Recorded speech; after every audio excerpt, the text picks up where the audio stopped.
All right, so good morning. As you may have noticed, every single class is about improving our ability to walk.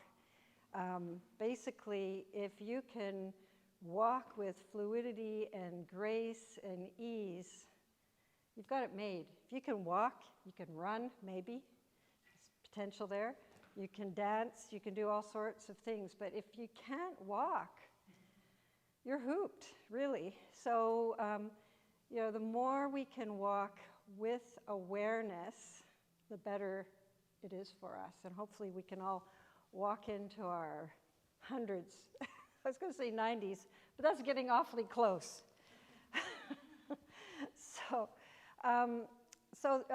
My intention for the next 4 classes, because this is the second last week of classes, is to record the classes, but to have 2 30-minute self-contained classes in each one, and I'll edit it so that, if you feel like doing a short practice, you can. If you feel like a longer whole practice, you can just do the 2 of them, and they should be complementary. That is the intention. So, walking is the best. This is from the Mayo Clinic, so more of an authority than myself. Walking is the best overall exercise to improve cardiovascular fitness, strengthen your bones and muscles, improve muscular endurance, increase energy levels, improve your mood, cognition, memory, and sleep, improve your balance and coordination, strengthen your immune system, reduce stress and tension. So, really, that's pretty fabulous. So the technique when you're walking, you want your head to be upright, your eyes to be able to look to the horizon, to be able to have peripheral vision. You want your shoulders to be relaxed, your neck to be long. You want movement from the feet to be conveyed all the way up through your whole body, because it is a whole body movement. And as we're working with our practice, if you notice that there's a lack of conveyance of movement, then that's interesting. So when we're walking, we don't have to pay attention to every step that we take and how we're doing everything. It's really the act of bringing your awareness into how you're using your body now and then through the day, kind of brings the brain to high alert and is much more attuned to the information that you're conveying to it. So, but when you're out for a walk, just choose one part of your body and just see, is there movement there? Do you feel fluid and graceful? And if you don't, if you have pain somewhere, don't assume that that's where the issue is. Think in terms of whole body. So anyways, having said that, let's massage our feet with the ball. Actually, let's do a before and after. So just come to stand and just do a forward fold without the intention of stretching. Just keep your knees soft but straight and come to dangle down. And just see where your hands go in relation to the floor or to your legs. And how does that feel for you? And then bend your knees, press into your feet, and come up to standing.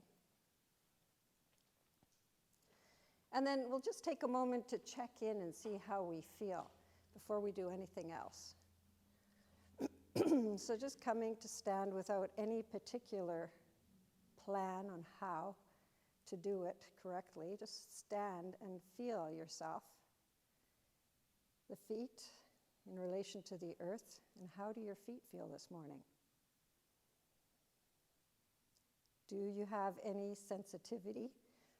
Do they feel nice and open, or, excuse me, and how are you bearing weight over your feet?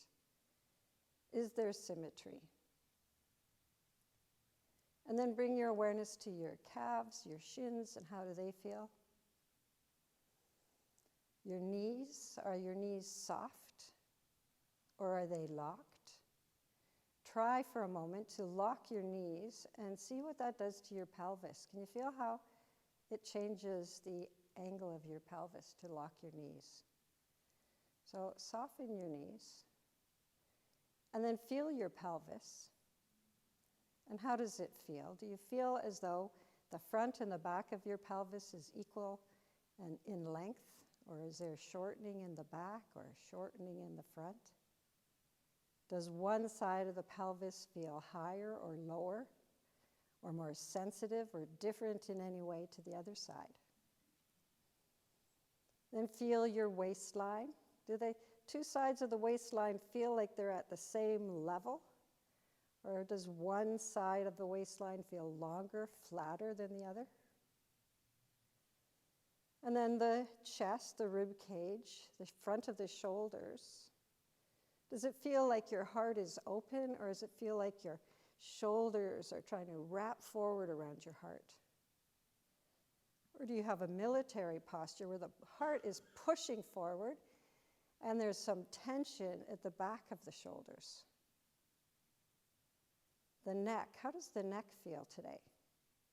Do you have any sensitivity, any tightness, anything that you can sense in the neck? And finally, the head. How is the head resting on top of the spine relative to the rest of your body? And then again, bring your awareness to your feet, and then blink your eyes open. And we'll massage one foot. So there's very thick fascia at the soles of the feet. And because we, especially during the winter, have mostly been wearing shoes and boots, there may not have been the same opportunity to really have a direct massage or influence to the deep fascial tissue at the soles of the feet. So there's a lot of bones and joints in the feet and ankles. And if they're not able to move properly, it's going to affect things upstream from there. So when you massage your feet, massage through the inner arches, the outer arch along the outside blade of the foot, the pinky toe side. Massage the heel across the whole ball of the foot and all of the toes. And if you have sensitivity in the feet, think about massaging around the areas of sensitivity to improve circulation. But this sort of massage, and you can use a small ball, make it a softer ball rather than like a golf ball. It helps to create liquidity, fluidity in the soles of the feet. So I like to massage for longer, but let's just come off that side. Take a moment to close the eyes and feel your feet. Feel the foot that you massaged, and in fact, feel that whole side of the body. Does it feel different now from when you started? Is there some qualitative difference? And then let's just come to forward fold again with soft but straight knees, and we'll just drip the torso down without the intention of stretching. And does that side that you massaged, is it a little longer than the side that you didn't massage? Does it feel different?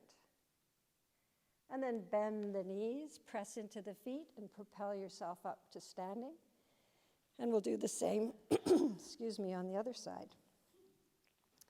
So sometimes some people have more of an immediate change, and that's usually indicative of a more responsive fascia, more fluid fascia.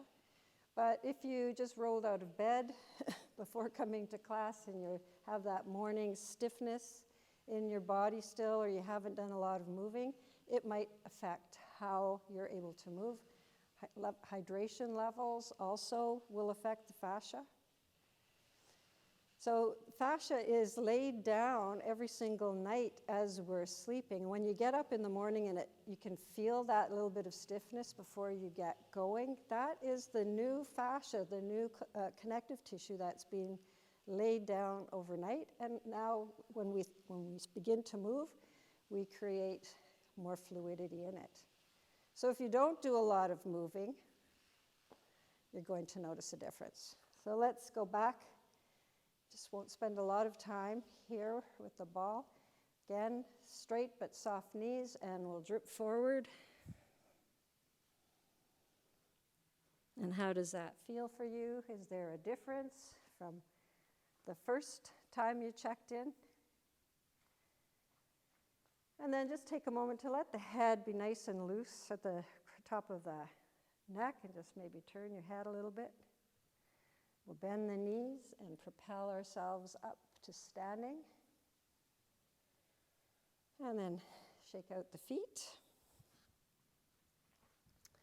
So supple feet, supple shoes, really important to be able to convey that information from between the feet and the earth up to the brain.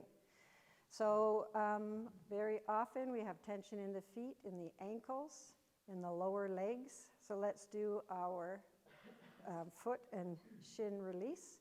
So step 1 foot forward, 1 foot back, as though you've just taken a modest step forward.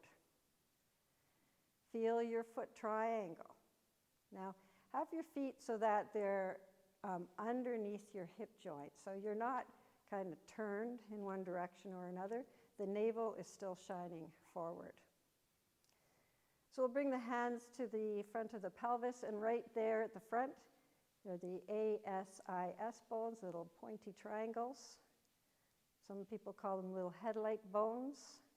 So we're going to come onto the heel of the front foot, and we'll flex the ankle, flex the foot, draw the toes closer to the knee, and feel the front of that shin activate, maybe up into the thigh. And then allow your foot to slowly come down onto the ball of the foot. See if you can land the inner and the outer foot, and then the toes, and relax. And now we'll come up onto the back foot, onto the ball of the back foot. This is the floint position. It's a Barbie foot, if you can recall. And just feel how the calf is activated, and activate the glute. So you'll feel maybe the back of the thigh is activated, and then slowly, slowly lower that down. So we'll do that again, coming up onto the heel. And can you notice any difference in the way the pelvis has moved? And then come down onto the ball of the foot, and then onto the back foot. And is there a movement in the pelvis? So just go back and forth a couple of times with awareness on what your pelvis is doing. Is it moving? Sometimes if you put your fingers on the ASIS, you can feel that there's a very slight arch and flatten movement. And if you don't feel it readily, can you make it happen? So arch as you step forward, and flatten as you come onto your heel. That's part of our propulsive property of the spine. And then let's come to do the other side. So pandiculating the muscles. So we'll come onto the front heel, activate the muscles at the top of the foot, front of the shin, above the kneecap, and then slowly come down. Relax. Back foot, lift onto the ball of the foot. Activate the calf and the glute. Again, that's part of your propulsive force. Slowly release. Front leg, what's happening with your pelvis. Maybe think about what your tailbone is doing as you rock forward and back. Sometimes it's helpful to put your hand on the front and the back of your pelvis, and maybe you can get more of a sense of that nodding motion. So it's that ability of the legs to convey movement up to the pelvis via the legs and the hips to the spine, and then we have the spine that is arching and flattening. And then let's just come back to standing. Let's maybe do a little bit of Chinese drum just to let go of any tension. Just to clarify on that one, we're not seeing hip hiking, right? Well, when you're walking, you're also hip hiking, because if you think about it, if you take a step forward, that hip has to come up so that the foot can clear. Yeah. So as that motion continued, that would be the next. Yes, that's another aspect of the movement of the pelvis. Right, so let's just do a little bit of an arch and a curl while we're standing up, because basically that's what we were doing with one leg forward and back. We were experiencing a very subtle arch and curl. So let's take the hands to the front of the shoulders, soften the knees, and we're going to curl the tailbone forward, flattening the low back, lengthening the low back, chin towards the chest. And think about the tailbone reaching in the direction of the chin, the embryo position. And then inhale, come up to standing. Very gently arch your back, tailbone lifts, and think about the back of your head forming a semicircle with your tailbone. And just go back and forth a few times. Just with that intention of not creating a strong curve, but that connection between the head and the pelvis. And where does the movement take place? Right there in the somatic center at the level of the waistline. So let's make it a tiny movement now. So just a very subtle forward curl and a very subtle extension.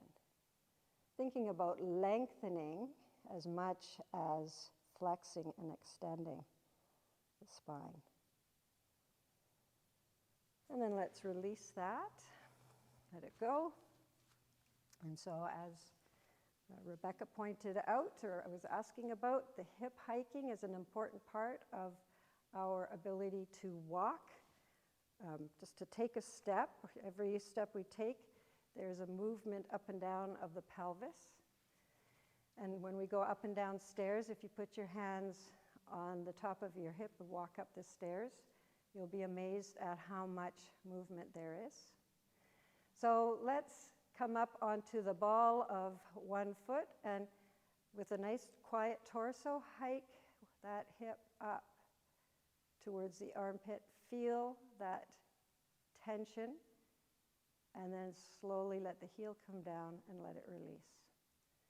So try to keep your torso upright. We'll do the other side, hiking that hip up, and you can make it a small movement. It doesn't have to be a big movement. And then slowly release. On the other side, perpendiculating the obliques here, and also some deeper muscles. If you bring your hands to either side of the spine, you can appreciate that there's a little bit of a C-curve happening in the spine here. So it's not just the hip or the pelvis moving in isolation. It's also, there's some lateral motion of the spine. And then let that go, and let's shake out. Let's do a little Chinese drum, just letting your arms be nice and loose. The heart creating like a lighthouse beam.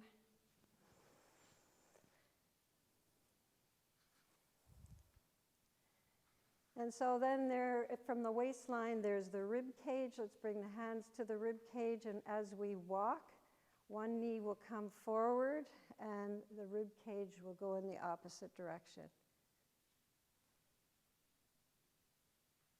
So if you were walking, your one hip would be forward, the opposite hand would be forward. So you can have your hands on your rib cage and just feel that rotational movement.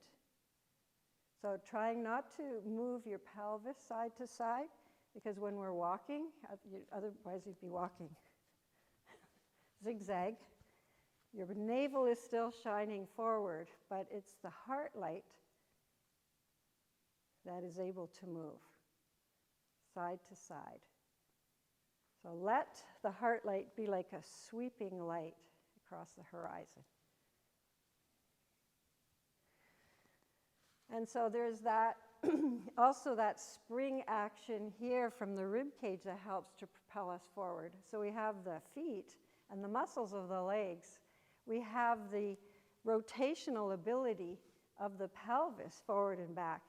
And then we also have the counter rotation of the rib cage to help propel us forward, and the flexion and extension of the spine.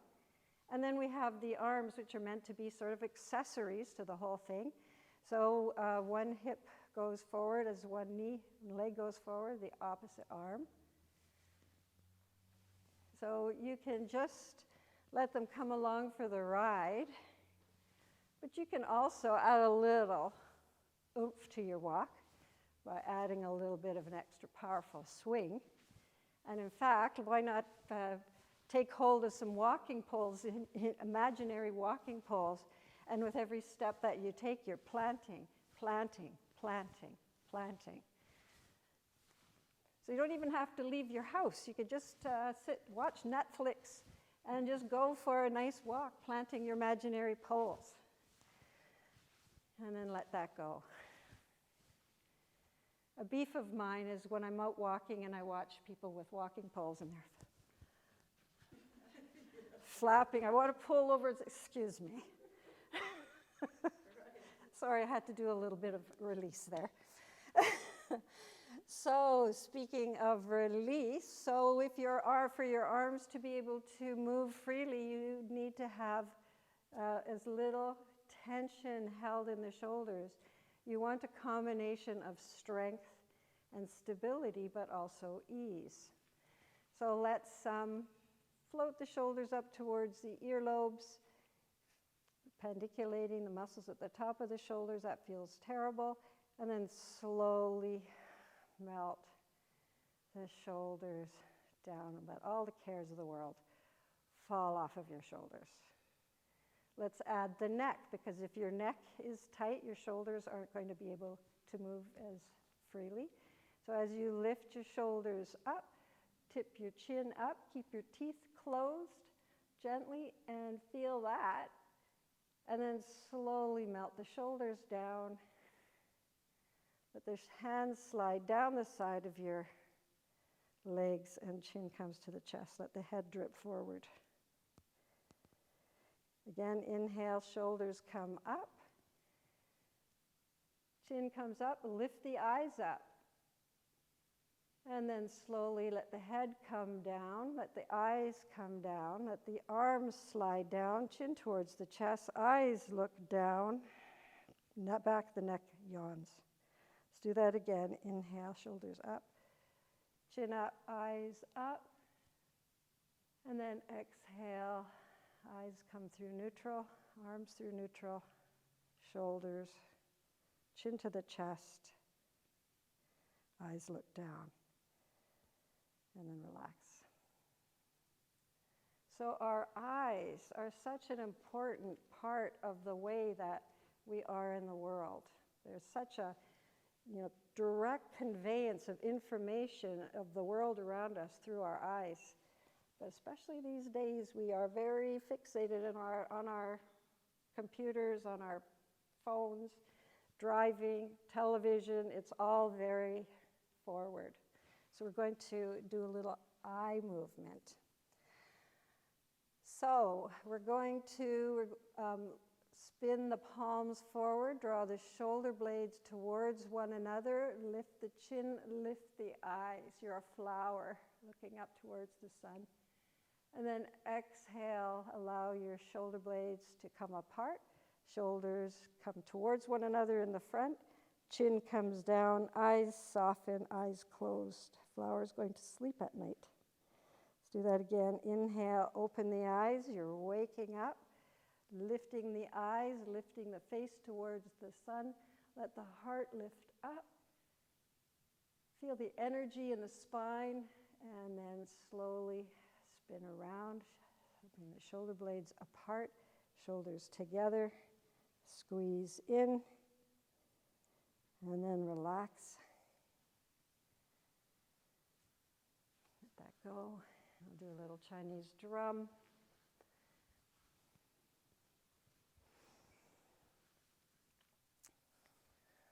So, let's do a little bit of a jaw release as well. So the jaw is this free-floating bone that's hanging off of our skull. And it plays a really important part in our balance if it's free of tension. It's meant to just be kind of hanging there like a pendulum to help give another little bit of information to the brain about where we are in space. Of course, if you've got tension in the jaw, you've lost that extra little bit of information. So we're going to gently slide the jaw in one direction, and then let the jaw spring back with its own elastic return. So make this gentle, and then the other side.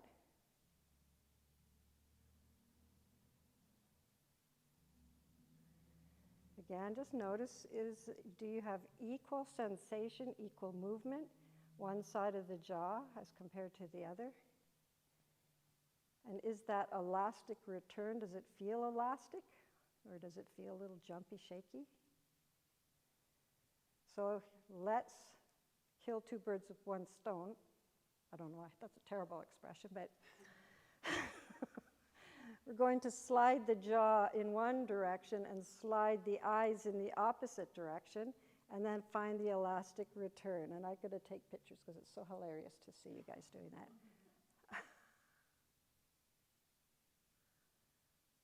Relax the face.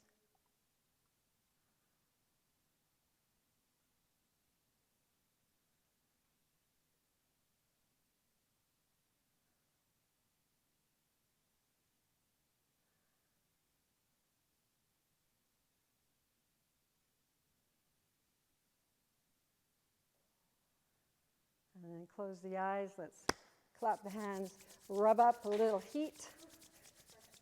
It is hard to do. And did you notice any jumpiness in the jaw, any jumpiness in the eyes? Let's put our palms over our eyes and just allow that warmth to soothe the muscles around the eyes.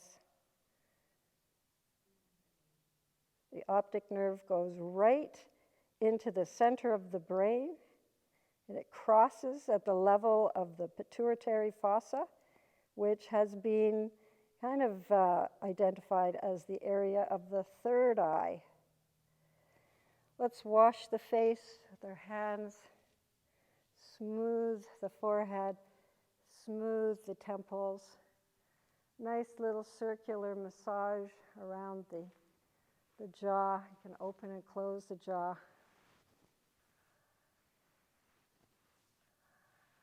And then let's bring the hands to the heart for a moment. Close the eyes and just let the chin drop down slightly. The eyes settle down.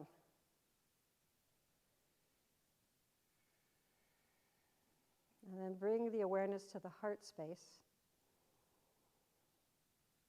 And breathe some soft expansiveness into the heart.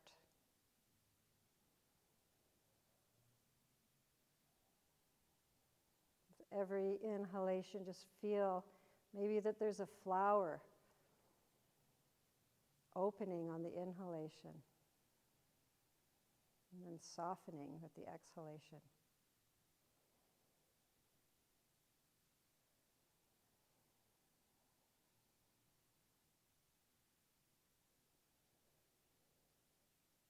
We'll just take a moment of gratitude for this moment in time and for each other in this sacred space, this room, and also in our heart space. Namaste. So holding that soft internal focus, let's come to lie down on the floor. And I'd like you to take your bolster to place under your upper thighs. And if you need a little support under your head, please take that. In fact, for most people, it's nice to have a tiny little pillow or even a bit of folded blanket.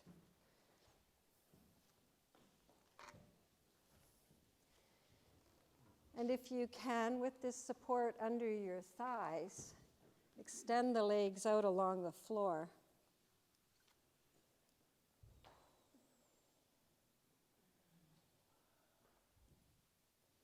And allow the support of the earth to rise up to meet you. Just feel that embrace of Mother Earth.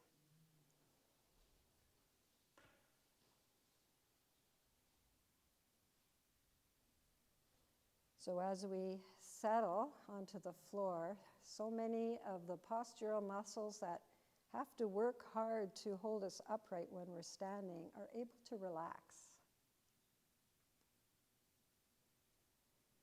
So bring the awareness to your heart space. And again, breathing into the heart.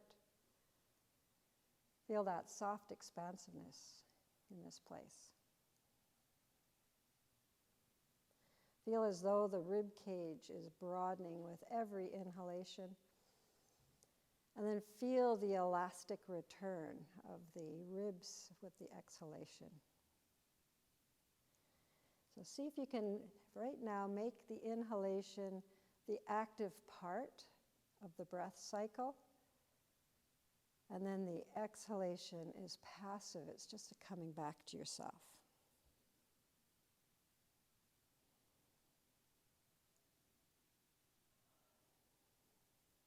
And then deep diving your awareness into the center of your body, along the central axis of your body, along the front of your spine. I'd like you to imagine that you could breathe in and flow the inhalation all the way down the front of the neck, all the way down behind the heart, the front of the lower back, all the way to the tip of the tailbone. And then on the exhalation, it's just following that breath up, retracing its movement all the way up the front of the spine and out to the tip of the nose. So without straining, let this be a very easy movement, just visualizing this breath moving in to the deep central core of your body. And the whole breath is like a massage. It's like a pranic massage that we did for the eyes with the warmth of our hands. The prana rides on the breath and send that prana right into the deepest part of yourself.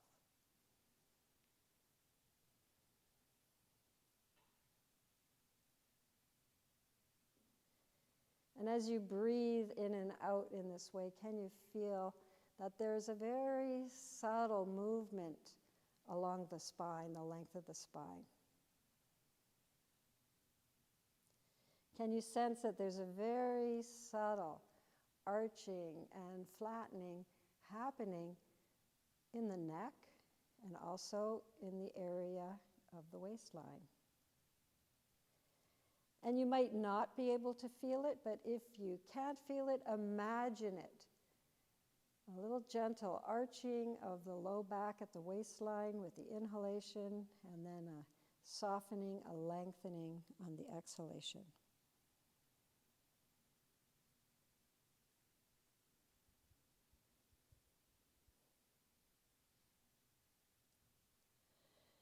And then bring the awareness to your legs. And I'd like you to think about your feet and your toes. So bring your legs parallel to one another with the toes pointing upwards, just as though there's a wall at it's just beyond the reach of your feet. And I'd like you to reach out through the balls of the feet, so floint the feet, and then flex at the ankles. So bring the toes towards the knees. Floint, reaching out through the ball of the foot, like you're reaching for that wall, and then flex so that the toes, you're bending at the ankles, the toes are coming closer to the knees. So as you floint your feet, see if you can roll your tailbone into the floor a little bit. And as you flex your feet, your ankles towards the knees, see if you can flatten the sacrum, flatten the low back. So we're flointing and we're arching the low back. We're flexing and we're flattening. And can you feel this movement being conveyed from the feet up to the pelvis? And is it being conveyed all the way up the spine so that your head is also joining in? So as your pelvis is kind of nodding, so is your chin. There's that connection. So that can be pretty subtle to feel the arch and flatten in this position. So don't worry if you don't feel it, don't struggle. It's just an interesting exploration. And then completely let go and relax. And I'd like you now to let your head roll to one side easily. And then find that return to center and a release to the other side. So just see if you can enjoy the feeling of the roundness of the head doing quite a lot of the work, of the play of moving the head. And then let the head come back to neutral. And I'd like you to now bring the awareness to your right leg. And I'd like you to internally rotate that right leg. So spin the right leg inwards. And is your head wanting to rotate in any particular direction? And then relax the leg, relax the head. So without trying to figure things out, just try with the other leg, spinning the other leg internally. So that's that pigeon-toed leg. Let your head roll if it wants to roll. And then find that elastic return. Just alternating back and forth. And if you don't feel that there's a connection between the rotation of your leg, the thigh, into the hip and all the way up to the head and neck, just explore letting the head roll in one direction or another and see how it feels to make that connection.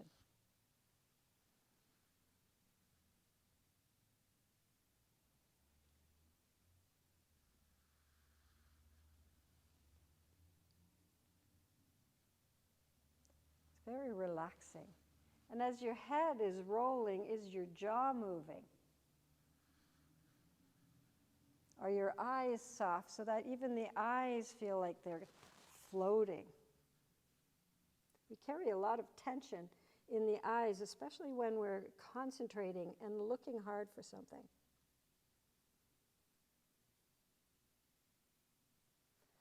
And then I'd like you to just come back to a neutral position, and I'd like you to pinky toe slide the right foot up to stand your foot. So let the right foot fall towards its pinky toe side, bend the right knee, slide that foot up to standing.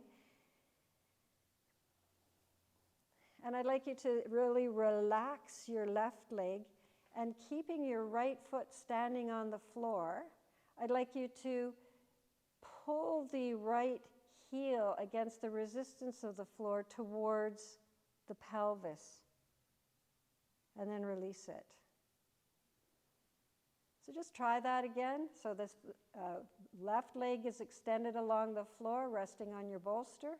The right foot is standing, and with that standing foot, just pull the foot as though you had a little itch on the sole of your foot. You're going to pull the foot towards the pelvis. And is the left leg and foot doing something? And then relax. So again, pulling with the right foot towards the pelvis. And then relax. Just do that a couple of times and see if you can make a connection between the two sides through the language of movement.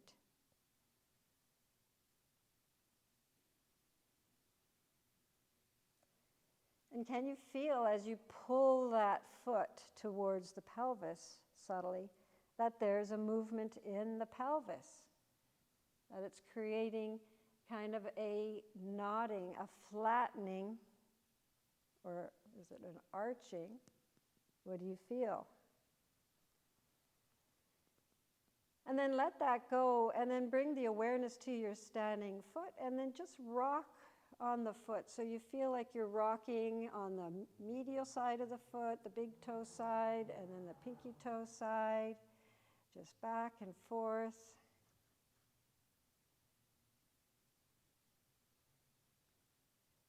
And then the next time you're on the big toe side of your foot, slide that foot out to extend along the floor and relax.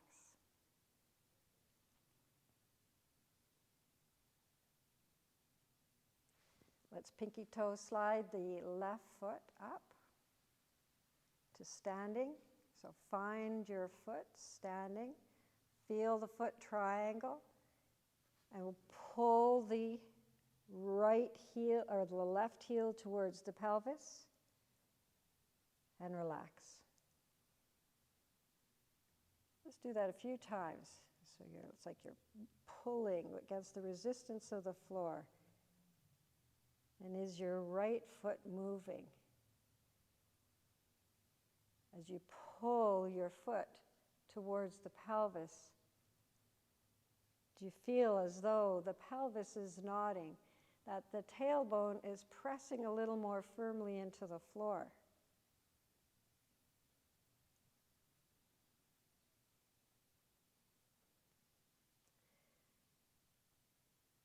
And then let that go and bring the awareness to your left leg, and then just let your leg rock side to side over the big toe and the pinky toe edge of the foot, like you're massaging that foot triangle. You're also massaging into the hip socket. Because of course, if our hips are tight or dried out because we don't have a full range of motion through our hips, it's going to affect our ability to walk with ease and with grace. And then extend that leg out, dropping the knee inwards over the big toe side, big toe sliding the foot down. So we could see that as we were moving the feet, pulling the one foot towards the pelvis, that the ball of the foot of the other leg was pointing away. So let's just explore that with both legs. So we're going to reach through the balls of both feet, and you'll feel your tailbone pressing down more firmly into the floor. And then find the elastic return of the feet to come into a flexion, soft flexion of the feet, and the sacrum is flattening. So we're floating with the feet, and we're arching. We're flexing the feet, and we're flattening. So can you feel that conveyance of movement from the feet, up the legs, to the hips, to the pelvis, the spine, and all the way up to the chin? So if you're familiar with the spinal undulation, can you make this movement really soft through the feet, very subtle through the feet, so you're not pushing through the feet? It's just a very, almost like you were going to try to tap the balls of your feet on that wall just beyond your feet in a very light way. So it's a very soft, Float and release, float, release, float, release.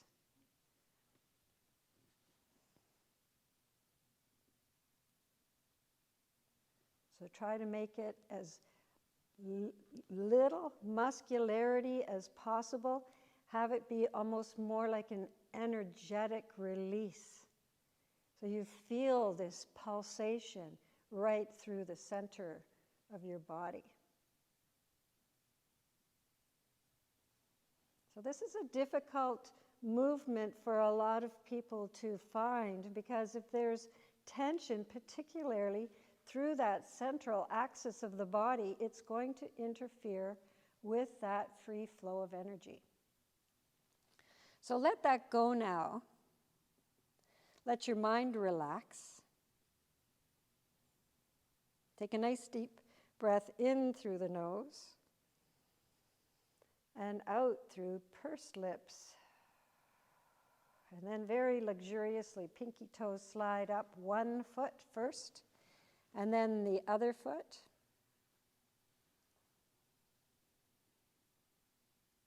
And come to constructive rest position. So constructive rest position is one of the most restorative positions for the deep core stabilizing muscles. You've heard me talking about the psoas muscles ad nauseum, but they're the ones that hold us upright, that give us that integrity, that stability through our deepest core. But they're also very much attuned to our emotional state. So if you're stressed out, if you're tired, if you feel like you have a knot in your belly, this is your go-to movement. It's almost like a reset for your whole nervous system. So bringing the hands now to the lower belly. Let's inhale, excuse me, and slide that breath all the way down the front of the spine to feel the belly softly expand. And then on the exhalation, find the elastic return of the belly falling towards the spine. Breathing in soft expansiveness into the belly. And feeling that elastic return of coming back to your center. And perhaps you can feel a very subtle movement and soft undulation of your spine as you breathe in and out in this way. And if you can't feel it, then invite it to come by breathing in and gently arching your low back, and breathing out and gently lengthening as you flatten your belly inwards. So arch and flatten, breathing in, softly arching the low back.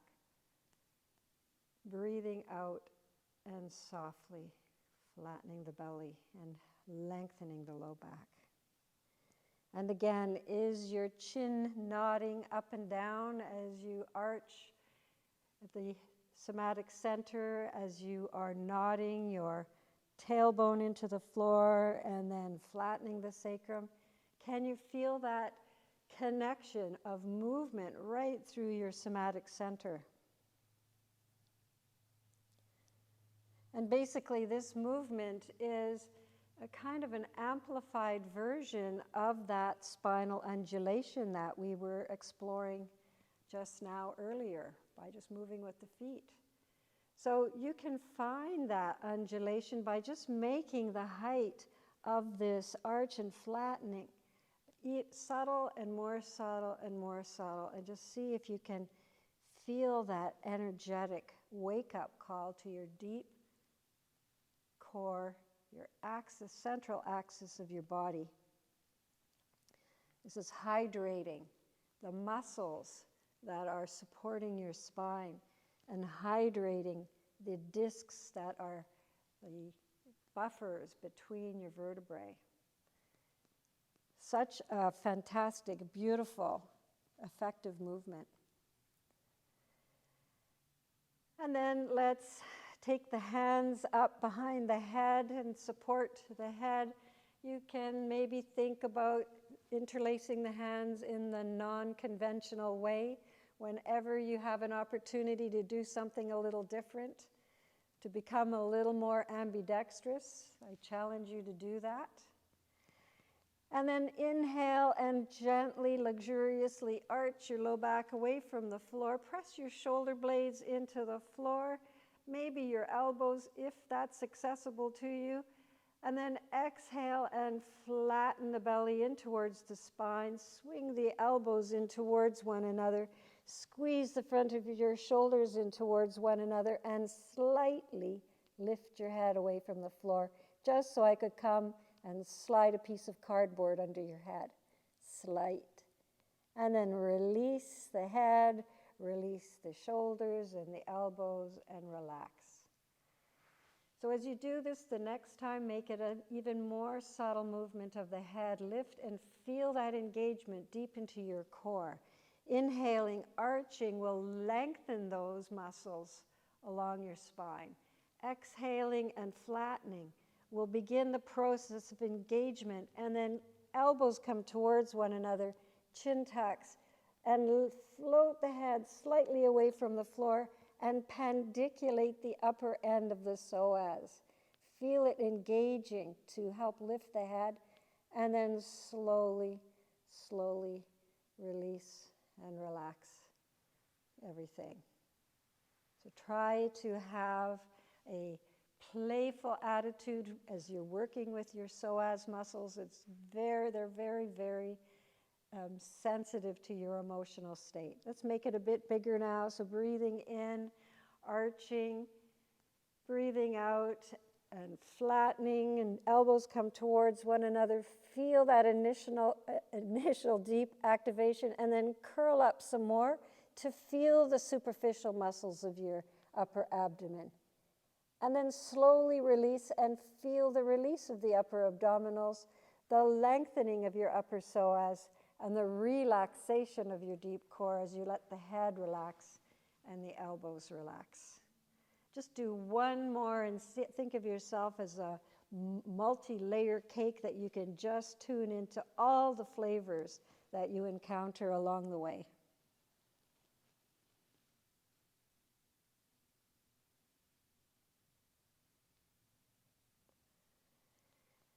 And when your head comes to land, just let everything go, but keep your right hand behind your head.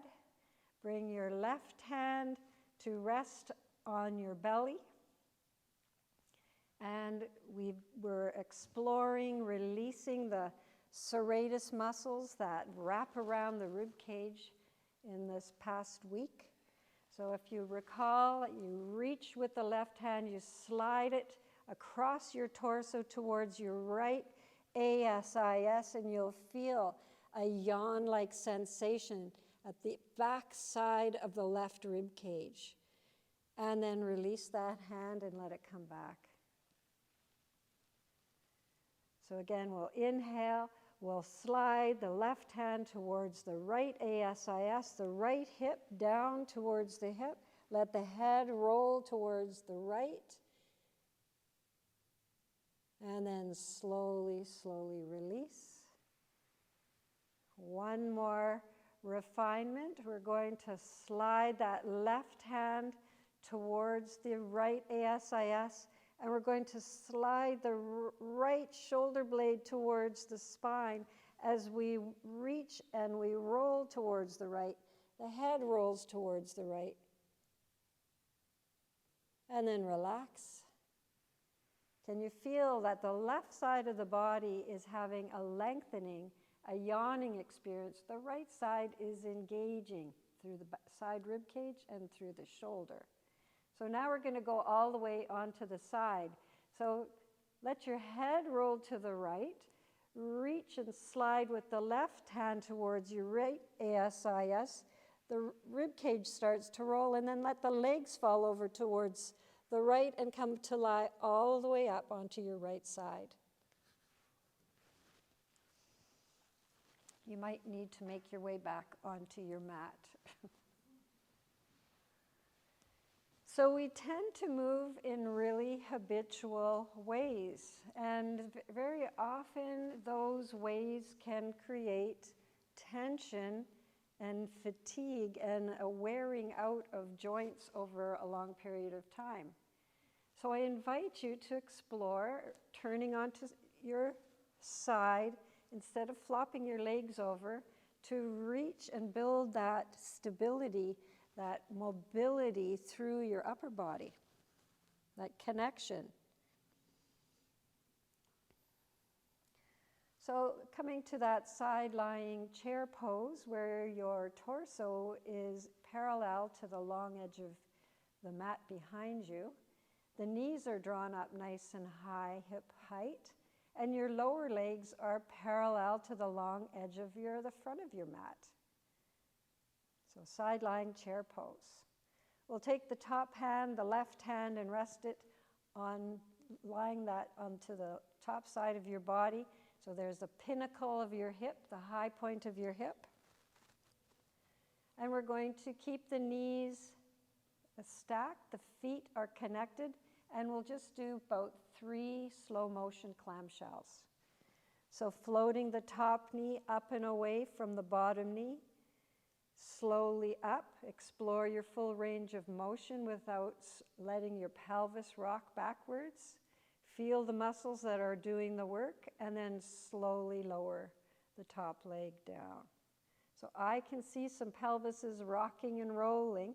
You can take that top hand and place it behind you on your sacrum to get an extra bit of proprioceptive information. Let's try that again, lifting that top leg slowly up, feeling where the work is being done, always pain-free. And then slowly lowering the knee down. Notice the quality of the movement. Is it smooth or is it jumpy, shaky? Is there some sensory motor amnesia in the movement? Do one more if you like. The jerkiness and shakiness is a sign of sensory motor amnesia. There's a disconnect between the brain and the muscles, which are not under your full voluntary control. And when your knees are together, give yourself a massage wherever you felt the work being done. These are the stabilizers for our pelvis. And if you felt the work being done down your leg, the IT band is trying to take on some of that effort, and it can get very cranky if it's doing too much. So if you feel that sensation down the side of your leg, really think about working with the clamshell in a very soft way daily. And now let's take that top hand and place it on the left shoulder. So the hand is resting on the shoulder. The pelvis is quiet, and I'd like you to think about reaching the elbow forward and letting your rib cage roll forward and the face roll forward. And then sweep the elbow back behind you and let the rib cage roll and the head roll. So it's not about how far you roll. It really is about feeling that connection with the head, the shoulder to your somatic center. So sweep that elbow. Let the elbow lead the way for the torso. See if you can keep your knees glued together so that it's movement from the upper body, not movement of the knees sliding, that's creating this movement. So this is a wonderful movement of pandiculating the muscles from the waistline up with the neck and the chest, the shoulders. So see if you can keep your elbow in line with your collarbone so you get a real sense of how much rotation you have there. And then let that go. Take a moment to bring yourself forward and take that top hand and place it in front of you on the floor. So the left hand just rests on the floor in front of you.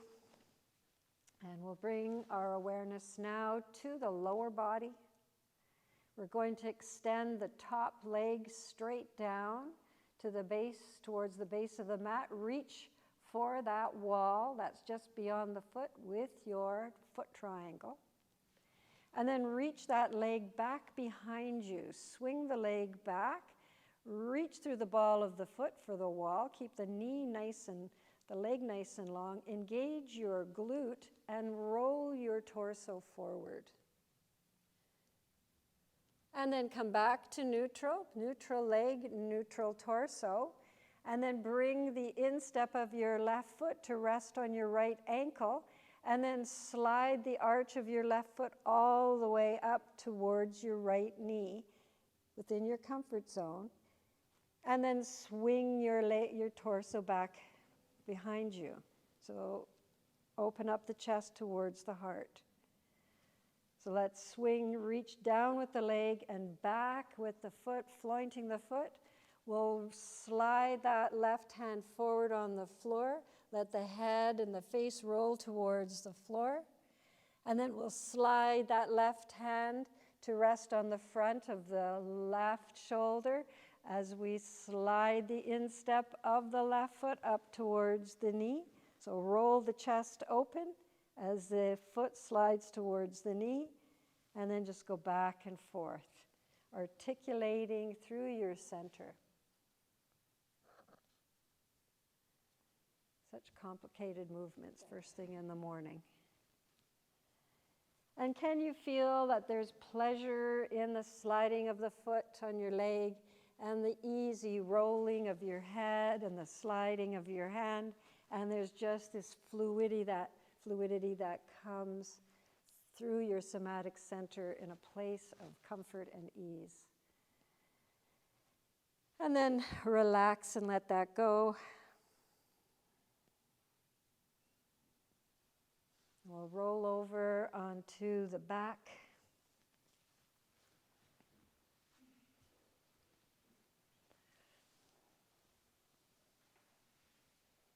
Just take a moment to notice how you feel here through your center.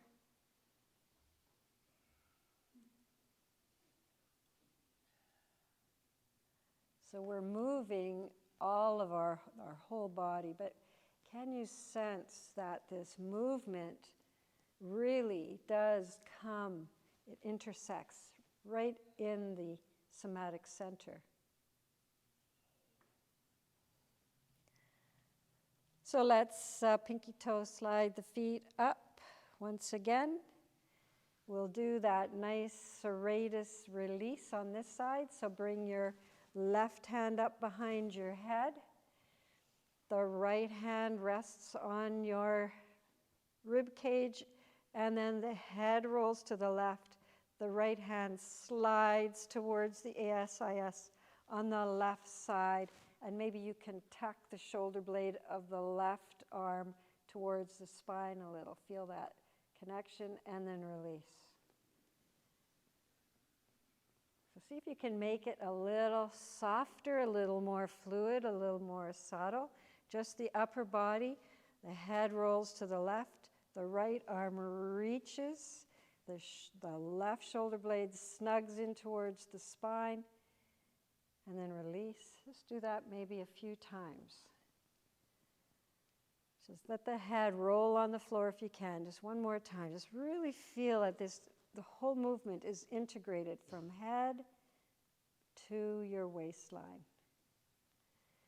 And when you feel that, you can go all the way up on your side, rolling your head to the left, snugging the left shoulder blade towards the spine, reaching with the right shoulder blade and arm, and then letting the legs roll over to the left.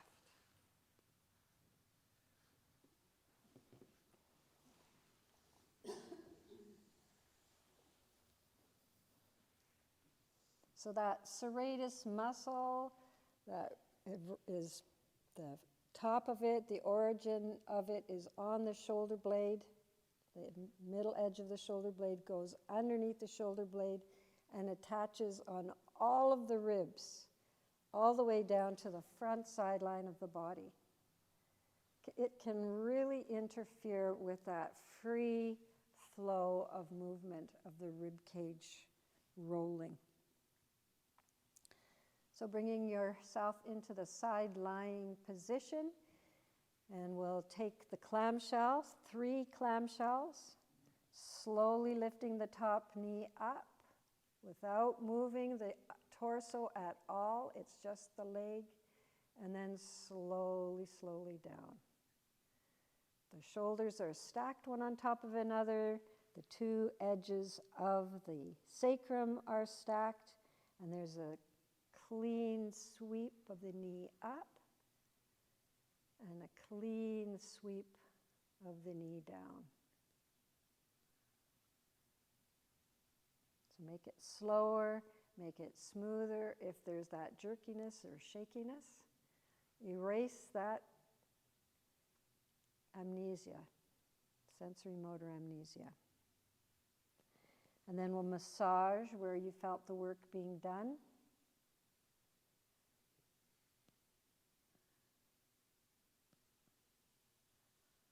We can't have a strong stride, a fluid walk, if our pelvis doesn't feel stable. It will find that stability elsewhere. It'll find it through the hip flexor if it's not there in the pelvis. And then with the knees stacked, let's bring the right hand to the front of the right shoulder, and we'll explore the rolling of the rib cage, leading with the elbow. So see if you can keep the elbow in mind as though it's an extension of your collarbone. So it's not about reaching the elbow onto the floor. It's about rolling the heart. Remember that? The beacon of light. Maybe you can relate to your elbow better than you can relate to your heart, or vice versa. But just see if you can just get that sense of a beam of light sweeping around you, coming from your heart center.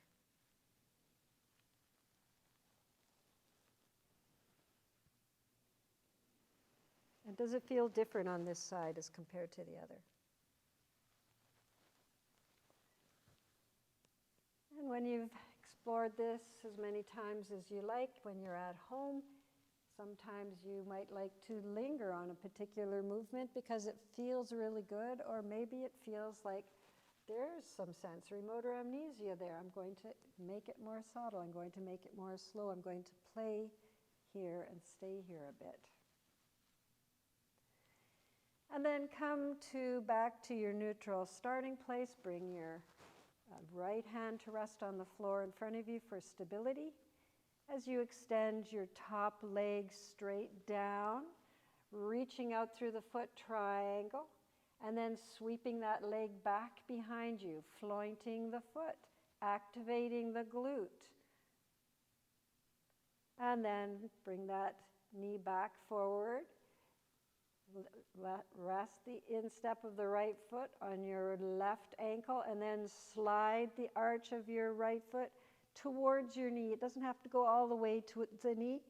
And then slide it down and reach that leg down and back behind you. Engage the glute and slide your right hand forward. Roll the head forward. Slide the hand back onto your right shoulder. Roll the heart open as you slide your instep up towards the knee. And then roll back and forth and see if you can find the feeling of this, the elegance of the fluidity of this full body movement. It's almost like we're walking, lying on our sides. The same biomechanics are involved.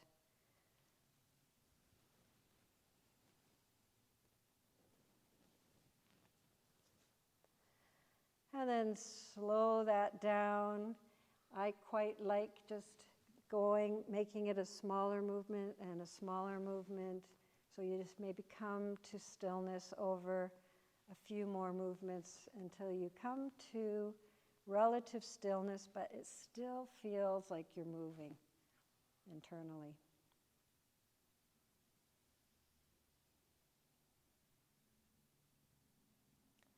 And then roll over onto your belly from here.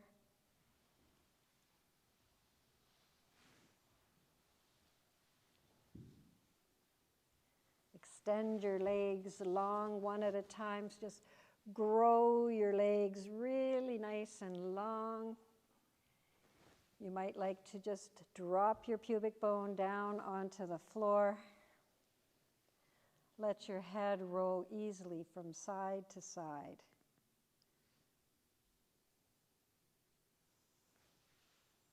Just going to do one brief thing here to close the official part of our practice. So I'd like you to think about taking your arms out to your sides, away from your face, rolling an imaginary marble, but with your nose up towards the top of the mat, lifting the face up, looking up, lifting the shoulders up, shining the heart light up along the floor in front of you, and then slowly lowering the heart down, the chin down, the nose down, the forehead down. We'll do that once more. Inhaling, rolling that marble slowly up, feeling the lengthening, the engagement of the neck as the head lifts, the neck lifts, the shoulder lifts, and the heart shines up. And then slowly, slowly lower down. And now I'd like you to come up into a very low Sphinx position. So lifting the head up, using your forearms or maybe the bolster to help support you. So you can rest on your forearms out to your sides or in front of you so that the heart light is shining forward along the floor. It doesn't need to be high. I want you to really feel the lower rib cage on the floor. Feel as though you're yawning your upper spine open. Let yourself be supported by your arms. The head can turn side to side. Let any tension in the neck be dissipated. It's not how high your chest is being lifted. It's how long the spine is allowed to become through this upper chest, through the area of the bra line. So there's a few actually, more, but lying on the floor, soma scan, constructive rest, arch and flatten with nodding head, and then resting in the Sphinx pose every single day. And then let your chest come down. Draw one knee up towards your armpit, so bend one knee. Let it slide out towards the side and just rest here. Find a comfortable position to rest. This will be our restorative position for today, so let one arm go down along your side and the other knee bend up so you're comfy. Usually it's the knee that's bent, the elbow is bent, the other arm is down. And then just melt into this position.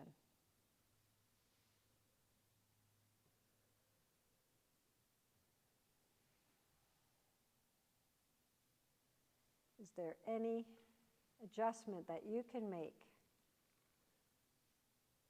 physically or mentally to your breath to let you really melt into this moment?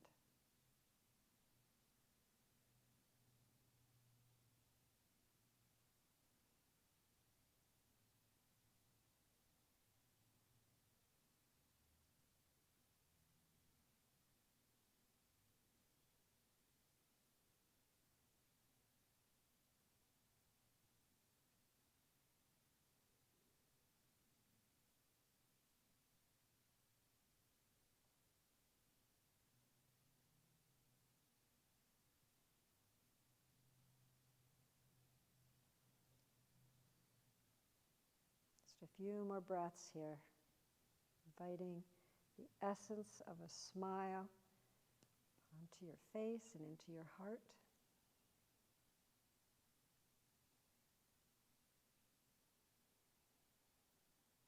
And as you're ready, you can come to lie onto your stomach and then press up into tabletop. And you might like to take a little movement here. A little arch and flatten. Cat-cow undulation. Or you might like to move your hips back towards your heels and off to the side. So just a little wake-up call for the body. The back side of the body. Didn't spend a lot of time there today. And then let's make our way up to standing in a way that works for you.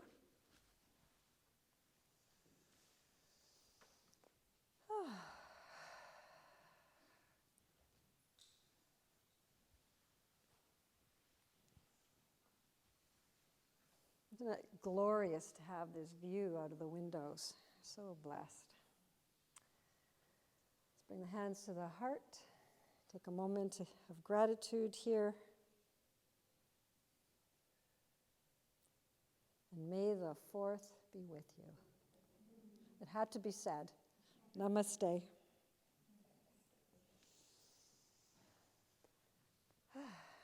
So does anybody want to have a little one-on-one here with the spinal undulation? It's a real tough one for a lot of people. So if you don't feel that this movement, I should turn off my...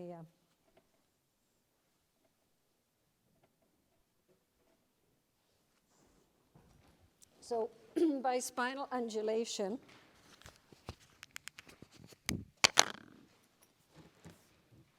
I mean this, tapping out through the ball of the foot, and then there's just this movement all the way up the body.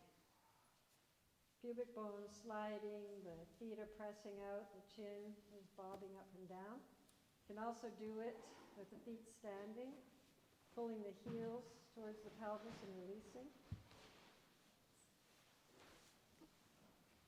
So if anybody doesn't feel it, here I am, I can help you out. It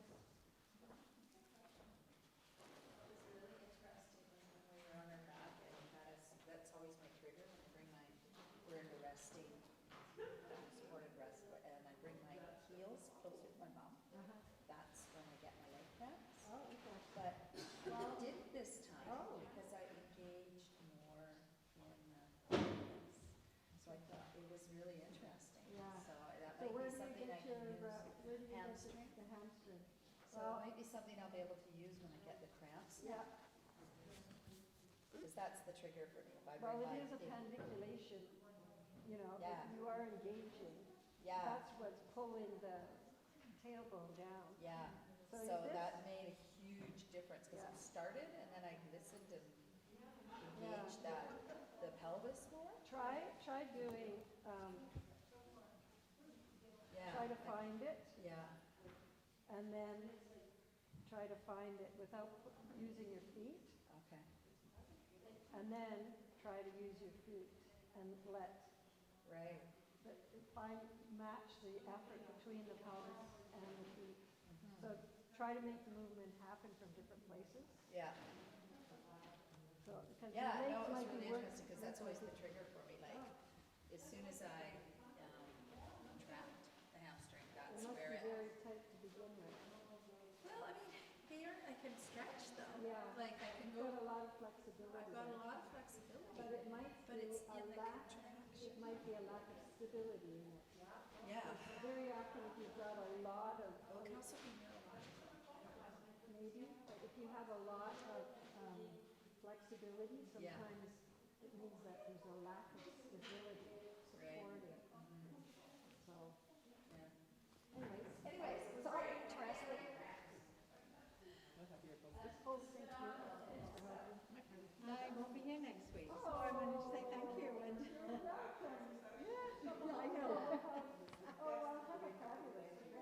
yeah, I leave next Wednesday evening, yeah. So That's the feel Wednesday. free to come on Saturday if you have the time. Yeah, I doubt if I will, like, trying to get a lot of gardening done, but there's no point raining. Keep looking around, plant, you know, pots and stuff. I know, well, I need to get plants in my pots, because by the time I get back, I have a little bit, I'm in a townhouse, but I have a little bit of garden, so if I don't, by the time I come back, it's gonna be middle of July, well, June, there won't be anything left, and, so I'm trying to do it if they survive, they do, yeah. Yeah, well, I'm going to post these things on my website, Perfect, and yeah. they will be little 30-minute classes, Yeah, so great. you can do 10 minutes of So, one or yeah, whatever, yeah. you know? See you in September over there now. Yes, Yeah, yes. yeah, Have a good. fabulous trip. Yeah, good. Yeah, I'll hopefully be back from England myself. Cause you go, when do you go? At the end? September the 5th Okay, to the 19th, I think. yeah, But it okay. really depends on the health of my dog because Oh, your dog? she's very elderly and I need to have either the right person to take care of her Right. and she just, she's, Oh, that's a tough when one. Mike goes to work, she's traumatized. Oh, really? So when you're both leaving? Yeah, so it's either somebody that just will love her to bits and Yes. gives her lots of attention or I stay home. What sort of dog do you have? She looks like a black golden retriever. Oh, okay, right. She's the nicest dog, and she'll be 15 Yeah. by then, Yeah. and she's in good health right now, but How old is she? she's going to be 15 in August. Yeah. But everybody says, oh my God, like she acts like a really lively 12-year-old. Yes, yeah, But, I don't want to stress her out, so No. that it kills her. yeah, For us to exactly. be Then you feel dogs. so guilty. I know. Oh, it's hard, isn't Yeah. it? I know, we got two, and I've got my son's dog, we have 3 big dogs, Oh. he's just out in Durant's. Wow. Well, hopefully it works out. You Yes. find somebody good that can take care of Yes. her or house sit for you or whatever Yeah. you choose to Yeah, do, I guess. there's lots of options. It's just, we might kill her. Yeah. Because Yeah. we're taking her camping. See you in a couple of weeks. Right. And then we're going to Pender Island with her in June. Right. And then we're driving with her to Thunder Bay and back. Oh, Lord, so, yeah, So she may not, who knows how she'll be by September. She'll either be really better or... Or maybe not. Yeah, but hopefully she is. Well, have a fabulous time. Summer too, sounds like you're gonna have a fun one. Have a busy one for sure. Yeah.